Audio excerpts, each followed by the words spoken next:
दोस्तों, आपने जिंदगी में डेयरी मिल्क चॉकलेट तो खाई ही होगी। वैलेंटाइंस डे हो या राखी का त्योहार, कैडबरी की डेयरी मिल्क खरीदते लड़के आपको दर्जनों की संख्या में मिल जाएंगे। आपने हार्ट शेप के चॉकलेट बॉक्सेस तो देखे ही होंगे, ये भी कैडबरी की ही देन है।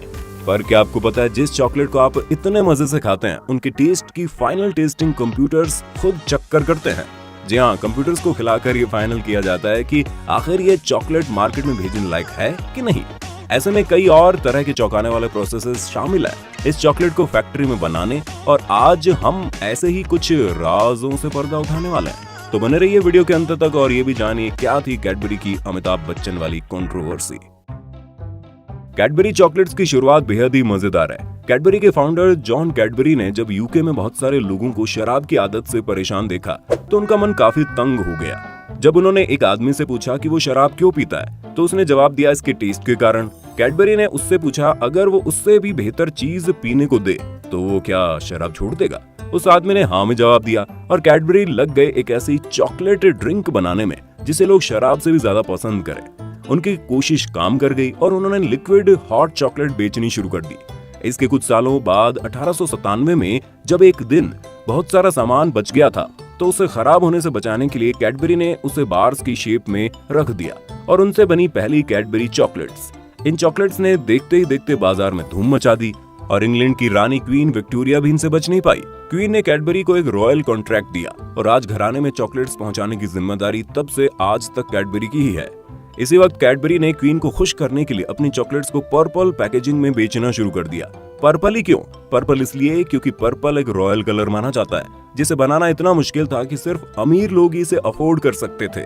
पर्पल की कीमत का अंदाजा आप इस बात से लगा सकते हैं कि रोमन शासक ऑरेलियन ने एक बार अपनी पत्नी को एक पर्पल शॉल लेने से इसलिए रोक दिया क्योंकि उन्हें शॉल के वजन जितना सोना व्यापारी को देना पड़ता।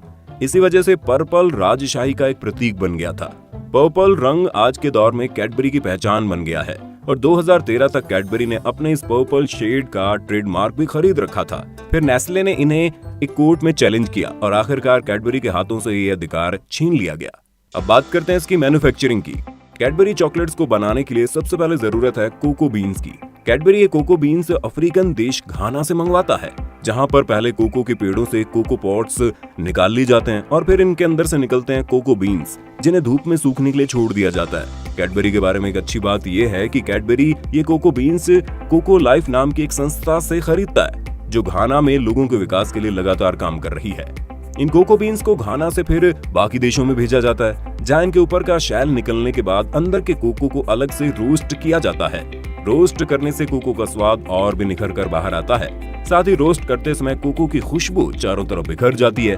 रोस्टिंग के बाद कोको को बड़े बड़े ग्राइंडर्स में भेजा जाता है, जहां से निकलने के बाद इसमें से कुछ कोको अलग निकाल लिए जाते हैं ताकि बाद में कोको बटर बनाने में काम लिए जा सकें, और बाकी का कोको आगे भेज दिया जाता है, जहां पर इसमें दूध और चीनी मिलाई जाती है।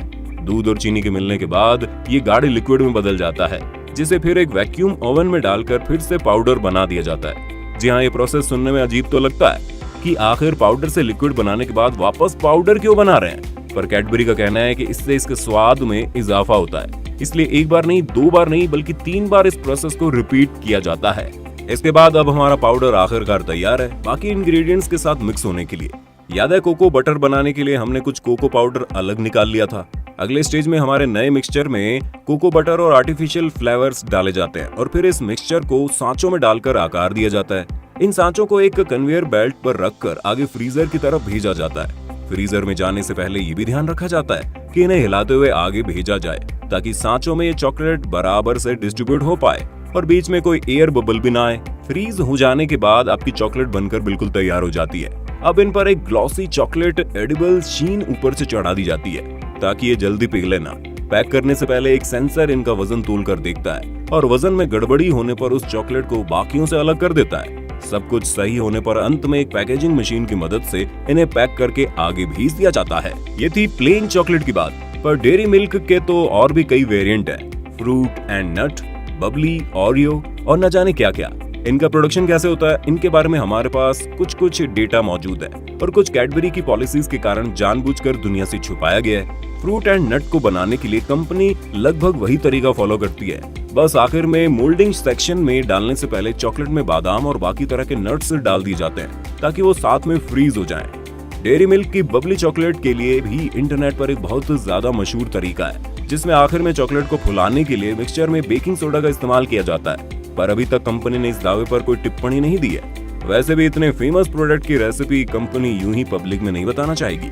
डेयरी मिल्क में क्या है, इसे जानने की जिज्ञासा भारत के लोगों में बहुत वक्त से हो रही है। इसका एक मुख्य कारण है 2003 का साल।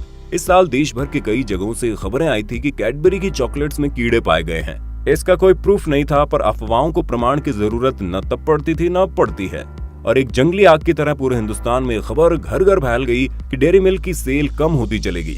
ऐसे में कंपनी बहुत ज्यादा जल्दी मार्केट से बाहर होने की स्थिति में आ गई थी, पर तभी कैडबरी ने अपना मास्टर स्ट्रोक चला और अमिताभ बच्चन को अपनी एड्स में ले आए। इनमें से एक एड में तो अमिताभ बच्चन ने देश के सामने कैडबरी के मैन्युफैक्चरिंग तरीकों के बारे में बात की और ऐसे सारे दावों को खारिज कर दिया। अमिताभ बच्चन की एड काम कर गई और लोगों ने फिर से कैडबरी पर अपना विश्वास दिखा दिया। तब से अब तक कैडबरी के तरीके भी कुछ बदल गए हैं, जैसे कि आज के वक्त में कैडबरी की चॉकलेट्स को इंसानों के अलावा कंप्यूटर्स भी टेस्ट करके देखते हैं। हैरानी की बात तो यह है कि जो कंप्यूटर्स कुछ महसूस नहीं कर सकते, उन्हें कैसे मालूम कि कौन सा स्वाद ज्यादा अच्छा है। इसका जवाब बड़ा ही पेचीदा है। इन कंप्यूटर्स को चॉकलेट का टेस्ट नहीं बल्कि इनकी स्मेल से उनकी गुणवत्ता परखने के लिए डिजाइन किया जाता है। एक इंसान चॉकलेट को खाने के बाद अपनी सांस की मदद से चॉकलेट फ्यूम्स एक मशीन में छोड़ता है, जहां सॉफ्टवेयर डिटेक्ट कर लेता है कि कहीं चॉकलेट में कोई खराबी तो नहीं। ये बिल्कुल वैसा ही तरीका है जैसे घर में कभी कुछ स्वादिष्ट बन रहा हो तो चखे बिना सिर्फ खुशबू से ही उसके स्वाद का पता चल जाता है। इसलिए जुकाम के वक्त हमें कई बार खाना स्वाद नहीं लगता। क्या आपको ये बात मालूम थी? अगर हाँ तो कमेंट्स में बताइए। इन्हीं सब मॉडर्न टेक्निक्स का असर है कि 19वीं सदी में शुरू हुई ये कंपनी आज भी लोगों के दिलों पर राज कर रही है। एक स्टडी के मुताबिक दुनिया भर में सालाना 35 करोड़ से ज्यादा कैडबरी चॉकलेट्स खाई जाती है और 11.8 बिलियन डॉलर्स की सेल के साथ कैडबरी दुनिया में चॉकलेट बनाने वाली कंपनियों में तीसरे स्थान पर है। उम्मीद है आपको हमारा आज का वीडियो पसंद आया होगा। जाने से पहले वीडियो को लाइक करना ना भूलें और इसी तरह की नई और रोचक जानकारी के लिए चैनल को सब्सक्राइब करें और बेल आइकन भी दबा दें।